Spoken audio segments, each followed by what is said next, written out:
Assalamualaikum anak-anak. Bagaimana kabarnya di pagi hari ini?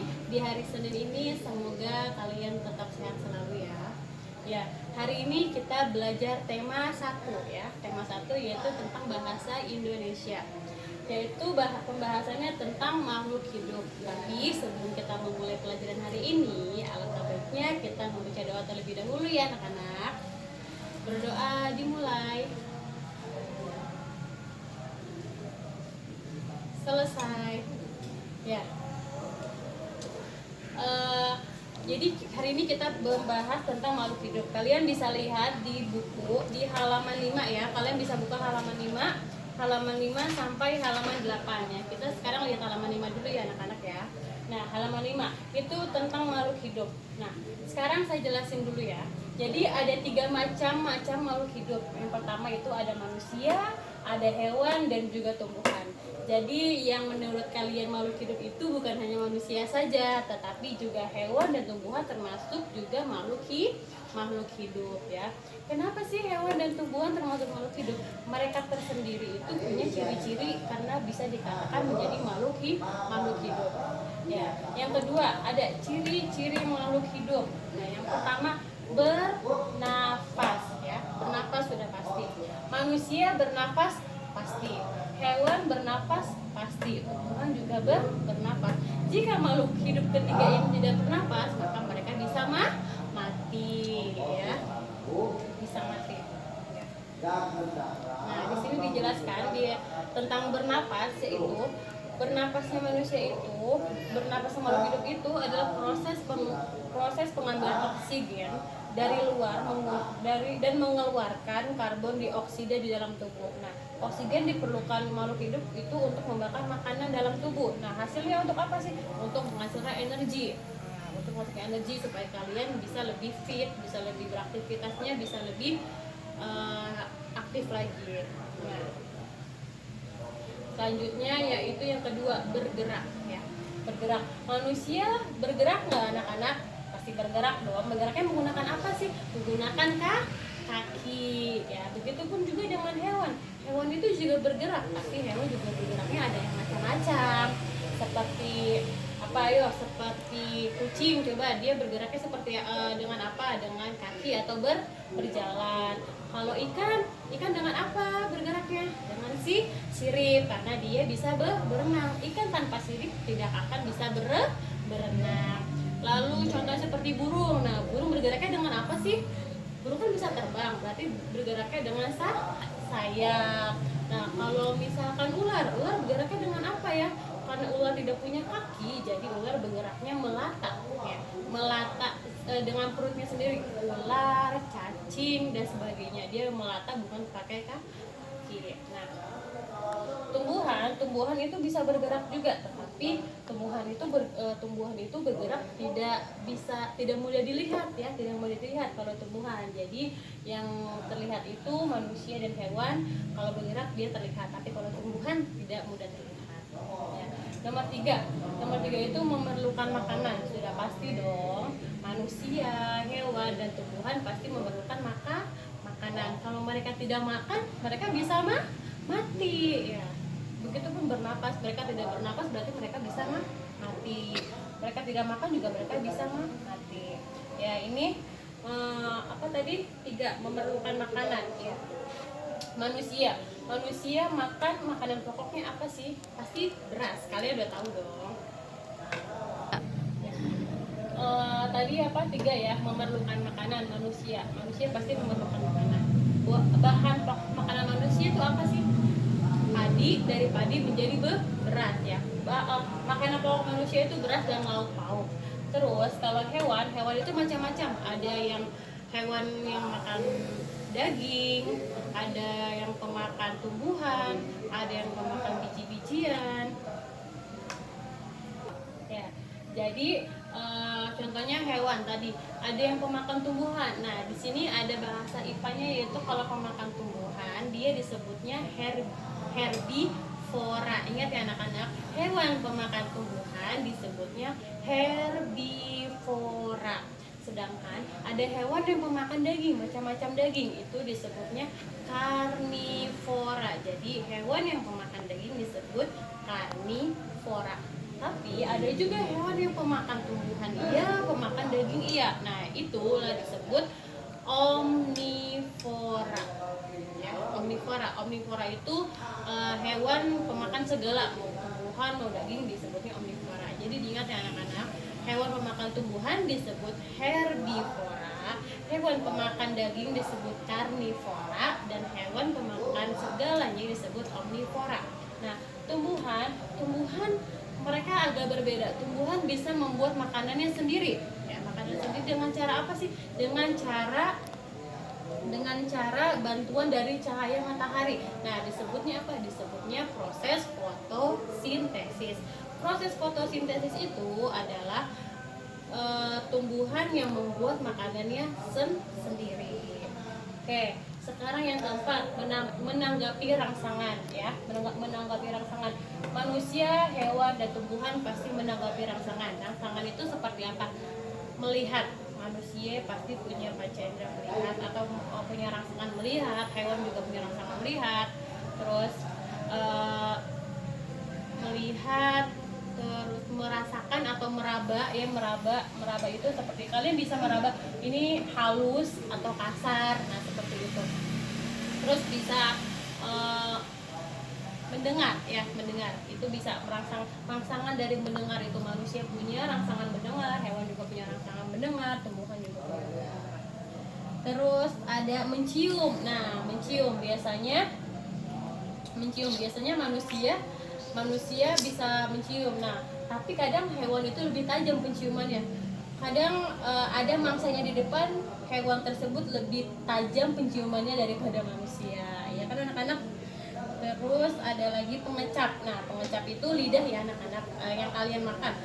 Pengecap itu seperti kalian bisa merasakan pahit, bisa merasakan manis, bisa merasakan asam ataupun asin. Nah, itu adalah menanggapi rangsangan. Sekarang yang kelima, tumbuh. Nah, tumbuh itu biasanya dia bisa dari kecil menjadi besar ya. Contohnya misalkan seperti hewan, ayam dari telur jadi itik, terus jadi induk ayam. Nah, kalau manusia dari tumbuh manusia itu dari bayi, lalu ke balita, lalu ke dewasa, remaja, lalu dewasa, lalu menjadi orang tua. Nah, itu namanya pertumbuhan, step by step, dari kecil menjadi besar. Ya, seperti halnya tumbuhan juga dari tunas yang sangat kecil, dari biji sampai tunas sampai pohon besar, itu namanya tumbuh, dari kecil ke besar.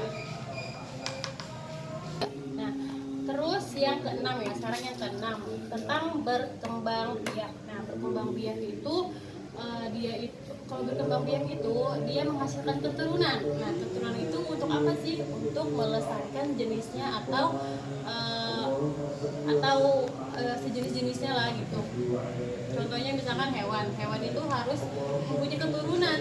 Kucing, keturunan itu seperti melahirkan ya. Nah, kucing harus mempunyai keturunan yang banyak agar jenisnya tetap terjaga atau tetap dilestarikan. Nah, begitupun dengan manusia juga melahirkan bayi, terus pokoknya melahirkan anak-anak yang banyak agar menjadi anak-anak bangsa. Nah, begitu juga berkembang biak ada pemberiannya. Berkembang biak itu ada yang melahirkan itu disebutnya biasanya vivipar. Nah, ada juga berkembang biak dengan cara bertelur. Kalau bertelur itu dia disebutnya ovipar. Ada juga yang bisa bertelur dan bisa melahirkan ya. Itu disebutnya ovovivipar. Nah, contohnya misalkan yang bertelur, ingat ya anak-anak ya, bertelur yang berkembang biak dengan cara bertelur itu namanya ovipar. Contohnya seperti apa aja? Burung, ayam, telur, ikan. Nah, itu dia bertelur. Sedangkan yang melahirkan atau beranak ya, dia disebutnya vivipar. Contohnya ada yang tahu nggak? Ayo apa? Pasti kalian lebih tahu kalau beranak. Contohnya kucing, kambing, kerbau, sapi, dan lain-lainnya. Nah, ada juga yang melahirkan dan beranak itu disebutnya ovovivipat ya. Nah, ada juga yang hewan hidup di dua alam. Nah, hewan yang hidup di dua alam itu disebut amfibi. Ingat ya, hewan yang hidup di dua alam itu disebut amfibi. Contohnya apa? Contohnya katak. Nah, katak itu termasuk hewan amfibi ya, anak-anak ya. Lanjut ya anak-anak ya. Sekarang yang ketujuh, menyesuaikan diri. Nah, di sini sudah dijelaskan. Coba kalian lihat di halaman 8. Menyesuaikan diri itu untuk bertahan hidup di lingkungannya. Setiap makhluk hidup menyesuaikan diri dengan lingkungannya. Tempat hidup makhluk hidup dapat melakukan aktivitasnya disebut habitat atau tempat tinggal ya. Jadi menyesuaikan diri itu setiap makhluk hidup itu harus punya tempat tinggal atau tempat berteduh. Karena jika tidak punya tempat berteduh atau tempat tinggal, mereka belum tentu bisa menyesuaikan diri dan malah bisa terancam punah. Itu untuk hewan. Nah, manusia juga begitu. Manusia sebisa mungkin punya tempat tinggal untuk berteduh, untuk menjaga diri ya. Nah, di sini juga dijelaskan jika makhluk hidup tidak bisa menyesuaikan diri dengan lingkungannya, maka akan mati atau harus berpindah ke lingkungan yang baru. Nah, kemampuan makhluk hidup untuk menyesuaikan diri dengan lingkungannya disebut adaptasi. Nah, jadi sebisa mungkin makhluk hidup itu harus bisa beradaptasi. Jika dia tidak bisa beradaptasi, kemungkinan besar dia akan mati atau punah. Ya, jadi mereka harus bisa menyesuaikan lingkungannya. Jika misalkan contohnya beruang kutub ya, ini jauh banget sih kita. Beruang kutub tinggal di daerah tropis ya. Tropis itu daerah yang panas, hujan dan macamnya. Sedangkan beruang kutub itu tinggal di daerah yang sangat dingin. Nah, tiba-tiba dia harus menyesuaikan diri di daerah tropis. Nah, di daerah tropis itu berarti kan kurang. Lanjut ya anak-anak, yang tadi contohnya beruang yang ada di kutub utara tiba-tiba ke daerah tropis. Jika dia tidak bisa menyesuaikan diri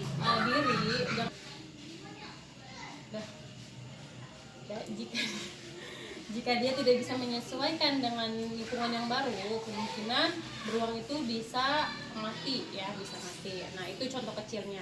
Nah, selanjutnya yang ke-8 itu memerlukan suhu tertentu. Nah, di sini juga sudah dijelaskan, tubuh kalian akan berkeringat jika berada pada suhu yang terlalu tinggi ya.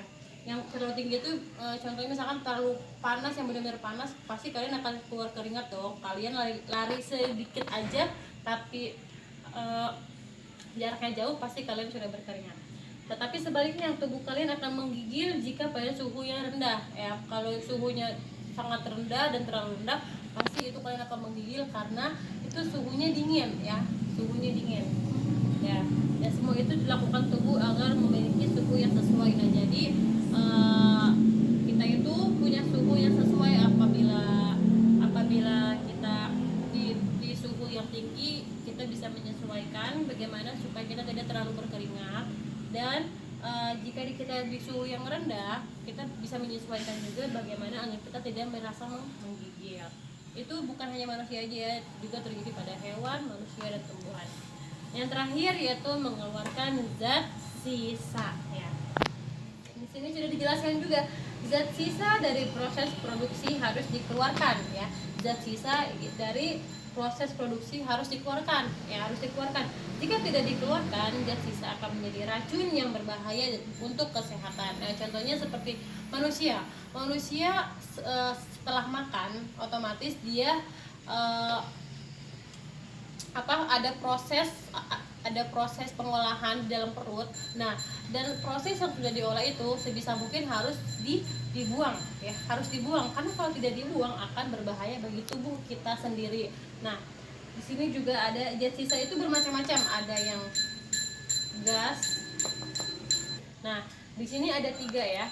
Zat sisa ada gas, cairan, dan zat padat. Nah, seperti tadi yang Ibu bilang ya, manusia itu jika sudah memproduksi sesuatu makanan yang sudah diolah dalam perut kita, berarti harus dikeluarkan. Jika tidak dikeluarkan, akan menjadi penyakit yang berbahaya. Misalkan zat cairan tadi yang gas itu kalau bahasa kita mah keluar dari belakang ya, yang bunyi itu, yang bunyi apa sih namanya pasti kalian tahu. Nah itu nggak apa-apa kalian keluarin. Kalau kalian tahan nanti akan menjadi penyakit dalam diri kalian. Nah terus juga ada cairan, berarti itu kencing. Nah kalian keluarkan aja. Kencing itu jangan ditahan ya, karena juga berbahaya bagi kalian sendiri jika menahan air kencing. Nah terus juga atau zat padat. Zat padat itu mengeluarkan kotoran ya, kotoran atau pup. Nah itu harus dikeluarkan karena kan kita sudah makan seharian diolah oleh perut, jadi itu itu sudah sisa-sisa kotoran yang seharusnya dibuang, jadi kalian harus membuangnya. Itu tadi, kalau tidak dikeluarkan akan sangat berbahaya. Nah sampai sini kalian paham? Insya Allah semoga kalian paham dengan penjelasan ibu tentang makhluk hidup ya. Jadi kurang lebihnya mohon maaf jika ada kesalahan. Ini tolong kalian pahami dan kalian cermati dari penjelasan ibu tadi ya. Kurang lebihnya mohon maaf. Wassalamualaikum warahmatullahi wabarakatuh.